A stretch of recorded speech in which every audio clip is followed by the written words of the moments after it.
Hello friends, एक बार फिर से आप सभी लोग का इस वीडियो में स्वागत है। इस वीडियो में हम लोग बात करेंगे कि कम्युनिकेशन के कितने रूप हो सकते हैं और किस प्रकार से हम लोग कम्युनिकेशन कर सकते हैं। पिछले वीडियो में हम लोगों ने पढ़ा था कि कम्युनिकेशन क्या होता है। तो जनरली हम बता सकते हैं when two or more than two people interact with each other and they share and care their feelings, thought, ideas etcetera is called communication. इसका मतलब कि जिस दो या दो से अधिक लोग आपस में एक दूसरे के विचारों, व्यवहारों, स्किल्स, एटीट्यूड एक दूसरे से साझा करते हैं तो उसको हम कम्युनिकेशन बोलते हैं। और ये एक बाईपोलर प्रोसेस है, एक कंटिन्यूस प्रोसेस है, एक डायनामिक प्रोसेस है।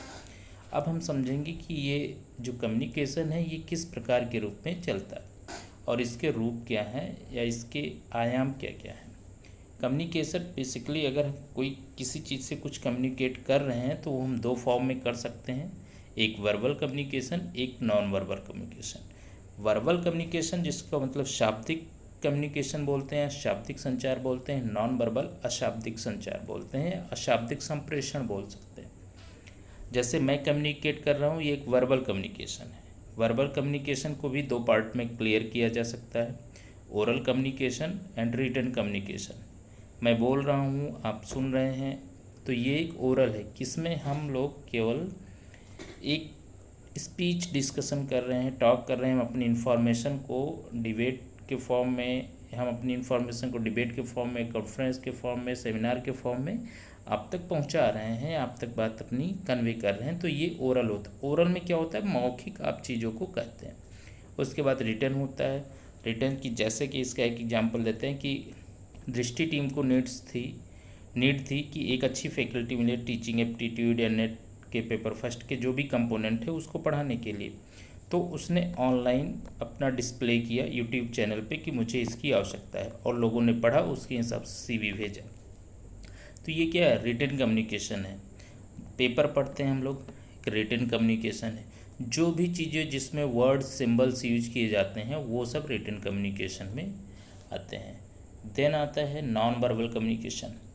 नॉन वर्बल कम्युनिकेशन में आता है स्पीच सिंबल्स।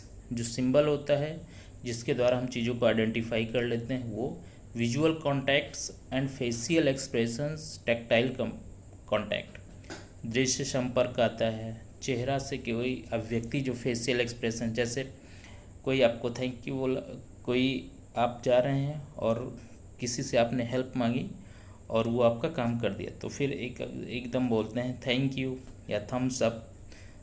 तो थैंक यू बोलते हैं तो ये एक आपका ओरल कम्युनिकेशन हो गया। थम्स अप ये शो करते हैं तो आपका ये फेशियल एक्सप्रेशन हो गया। तो ये चीज़ें होती हैं। और कोई चीज़ आपको अच्छी लगी तो यहाँ करके मुस्कुरा देते हैं हल्का सा।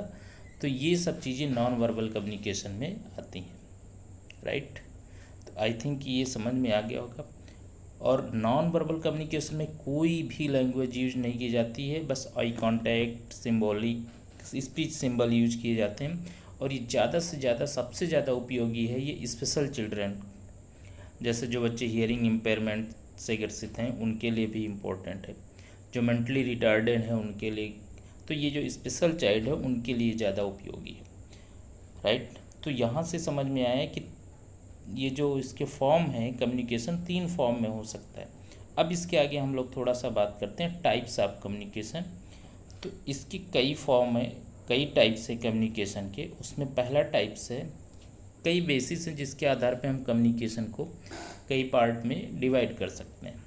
पहला है on the basis of number of participants, कि कोई ग्रुप है कि उसमें पार्टिसिपेंट के बेसिस पे कैसे हम उसको डिवाइड करेंगे। तो उसमें पहला है पार्टिसिपेंट के बेसिस पे 2 प्रकार का, एक इंटरपर्सनल कम्युनिकेशन, एक इंट्रापर्सनल कम्युनिकेशन। इंट्रापर्सनल कम्युनिकेशन ये होता है जब हम आपस में खुद से संवाद करते हैं, अपने आप से थिंकिंग करते हैं। जैसे जब मैं ये वीडियो बना रहा था, उसके वीडियो बनाने से पहले मैं आपस में अपने से संवाद कर रहा था, अपने से कम्युनिकेट कर रहा था कि मैं सबसे पहले क्या पढ़ाऊँगा और क्या बताऊँगा, स्टेप बाय स्टेप।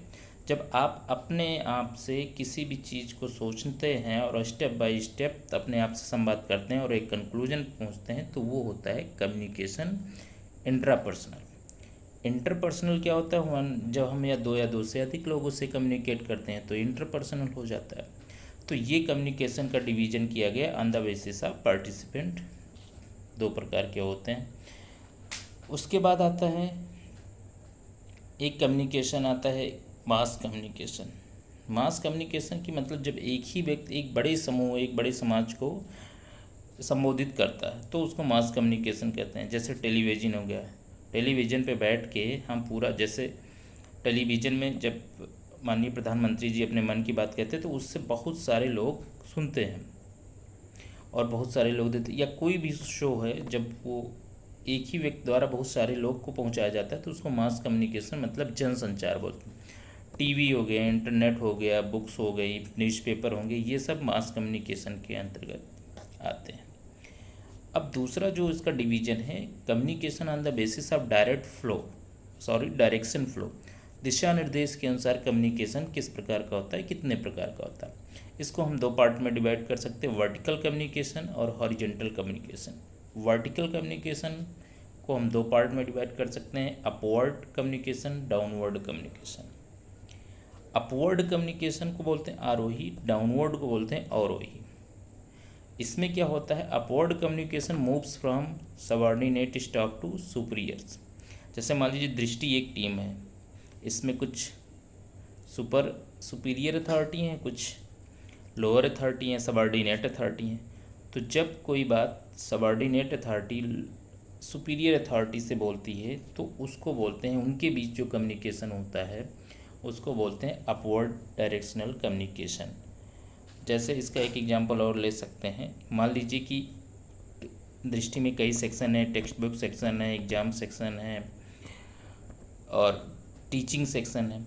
इसमें से अगर कोई एम्प्लाई, कोई विकास सर जो कि एमडी हैं या सीएमडी या हाई टॉप अथॉरिटी हैं दृष्टि ग्रुप के, उनके बीच जो संवाद होता है, जो कम्युनिकेशन होता है, उसको हम रख सकते हैं अपवर्ड कम्युनिकेशन में। डाउनवर्ड कम्युनिकेशन इसका ठीक रिवर्सिबल है। इसमें क्या होता है, जब एक हायर अथॉरिटी अपने लोअर अथॉरिटी से बात करता है तो उसको बोलते हैं, उनके बीच जो कम्युनिकेशन होता है उसको बोलते हैं डाउनवर्ड कम्युनिकेशन। अब इसमें यह हो सकता है कि जो भी है कि हायर अथॉरिटी जब लोअर अथॉरिटी से अपने बात करता है किसी भी चीज़ के लिए, मुद्दे को, मान लीजिए कि विकास सर ये बात रखते हैं कि अपनी टीम के साथ एक मीटिंग करते हैं जो उनसे हायरार्की में नीचे हैं कि हमको एक सेमिनार करना है, तो इसके लिए क्या क्या होनी चाहिए, एक योजना बनानी है। तो उसके इस बीच उस समय जो कम्युनिकेशन होता है उसको बोलते हैं डाउनवर्ड्स कम्युनिकेशन, राइट। नेक्स्ट आता है हॉरिजॉन्टल कम्युनिकेशन। हॉरिजॉन्टल कम्युनिकेशन तब होता है this communication takes place among the different people on the same organization और different level of the organization. एक ही ऑर्गेनाइजेशन के अलग अलग स्तर पर जब होता है तो उसको हॉरिजॉन्टल कम्युनिकेशन कहते हैं। जैसे हम मान सकते हैं कि पूरी एक फैकल्टी है, एजुकेशन फैकल्टी, उसमें मान लीजिए कि एमएड स्टूडेंट हैं जो आपस में एक दूसरे से संवाद करते हैं, तो उसको बोलते हैं हॉरिजॉन्टल कम्युनिकेशन। तो ये एक टाइप था वर्टिकल कम्युनिकेशन और हॉरिजॉन्टल कम्युनिकेशन का। कम्युनिकेशन के एक और प्रकार है कि communication on the basis of organisational structure. Organisational structure के आधार पर हम दो पार्ट में डिवाइड कर सकते हैं, एक फॉर्मल कम्युनिकेशन, एक होता है informal communication. Formal communication means कि communication information are sent authenticated by the corporate firms, governments, departments, NGOs, social service groups. They have a strict rule regulations to achieve their targets, right? जैसे team दृष्टि को मैंने जब CV भेजा, team दृष्टि ने हमको मैसेज किया आपको 21 तक अपना 10 मिनट का वीडियो कम्युनिकेशन पे, 10 मिनट का रिसर्च पे, वॉट एवर टॉपिक जो आपको पढ़ाना है उस पर 10 मिनट का वीडियो बना के भेजिए। और अगर आप नहीं भेजते हैं तो फिर आप इधर इस कंपटीशन से बाहर हो जाएंगे या इस सिस्टम से बाहर हो जाएंगे। तो फॉर्मल कम्युनिकेशन में क्या होता है कि जिसमें रूल रेगुलेशन एकदम फिक्स होते हैं और उनके जो भी टर्म्स एंड कंडीशन एकदम क्लियर होती हैं, उसके अकॉर्डिंग आपको काम करना रहता है। ये फॉर्मल कम्युनिकेशन होता है, राइट। इसके बाद आता है इनफॉर्मल कम्युनिकेशन। इनफॉर्मल कम्युनिकेशन में फ्लेक्सिबिलिटी रहती है।